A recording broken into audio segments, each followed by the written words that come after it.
Here with third-year baseball coach Lane Burroughs. Coach, opening week has arrived. I know it's come probably not quick enough for you, but I know you guys are ready to hit the road. 4-game series starting with Friday night at Troy. Excited may be an understatement for probably the way you feel about this time of year. Yeah, it's time to play a different opponent. I know every coach says that in every sport when they've been inter-squad and scrimmaging, but it is. In all my years of coaching, 20 years now, which is amazing when you think about it.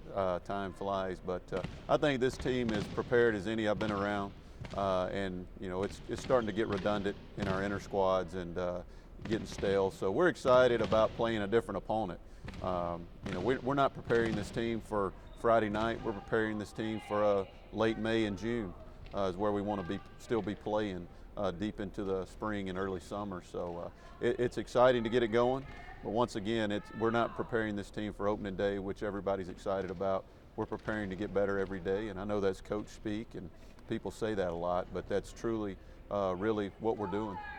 And the good thing is, you talk about repetition, it being not necessarily a good thing in inter-squad, but it's great to get those reps, and it's great for you guys to look around and see Court Brinson's back, Brett Underwood's back, Chase Daughdrill's back, Caleb Dugas is back, the list goes on and on. A lot of returners. You probably finally feel like now you have your guys in, guys who know where to be, guys who know what to expect, and going forward, that can do nothing but help you.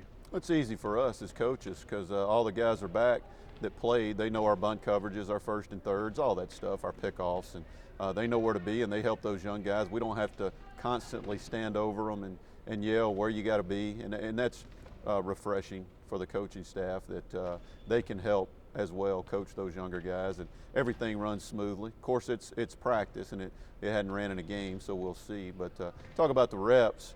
Had great weather. We've been blessed. One thing I don't think we can overlook is we've been blessed with great weather. It's been cold. We've had a couple of rain days, but as far as this time of year in Louisiana, you never know what you're going to get. So we've been able to get out every day, and that's been very good as far as knowing we are prepared when we do play the first game on Friday. Well, you hope you know what you get from your outfield, which we've talked about is probably the strength of the team, left to right, with Court Brinson, Brett Underwood, and Nick Heath.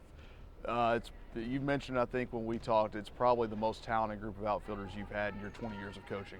I have no qualms about saying that. If those guys are healthy and they're playing 100%, it's as good a 3 guys in the outfield as I've ever coached. Just, you know, Brett Underwood's a 20th rounder that turned down a good amount of money to come back to Northwestern State in center. And Court Brinson's been in left since the day he stepped on campus. And Nick Heath, he's probably our best prospect as far as athleticism and the ability to play at the next level in right. So, you know, last year those guys, all 3 played banged up, and they weren't at 100%. And I'm sure they'll have some bumps and bruises. But if they're healthy, I have as much confidence in those guys as any group I've ever coached in the outfield. You made the comment that when Brett came back, he said he came back to win a championship. He turned out a lot of money, and again, with a veteran core, you're picked to finish 4th. We've talked about it. It doesn't matter where you're picked; it's where you finish. And this team seems to have a lot of drive and determination to lift a trophy of some sort in May. They do. I thought in the fall, I felt like our older guys were kind of bored with fall practice, and kind of you had to call them back in and reel them back in, let them know what's important. They're so hungry to get back out there and try to win a Southland title. But first things first. But yeah, it is refreshing. Older guys, and the fact that they did have a big hand in turning the program around and going from 5 conference wins to 19. And at the end of the day, though, and we tell them this, we didn't win a title. We didn't go to a regional. So one of the things I was told over and over from opposing coaches was how hungry our guys were last year. And we challenge them every day. Keep that hunger, keep that drive, keep that desire, because we still got a lot of unfinished business, and it all starts Friday night. And one guy who you and I have talked about that really seemed to turn the season around for you, he took a stranglehold on Friday nights, is Adam Aller. He's back to front your rotation, and it's a deep rotation. It is, and Adam's he's a pane of glass. We talk about his stuff.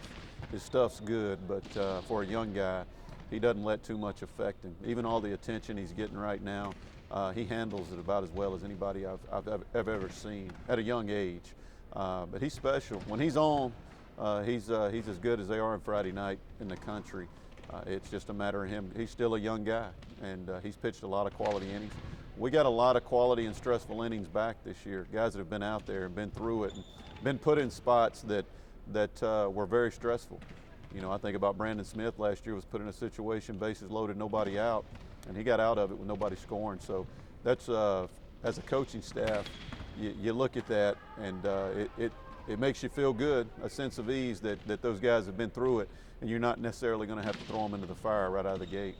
Well, and again, some depth in the, all around, and that's a pretty calming feeling for you. You talk about Anna being a pane of glass, and for you guys as coaches, probably the same thing when you look around and see all the veterans out there.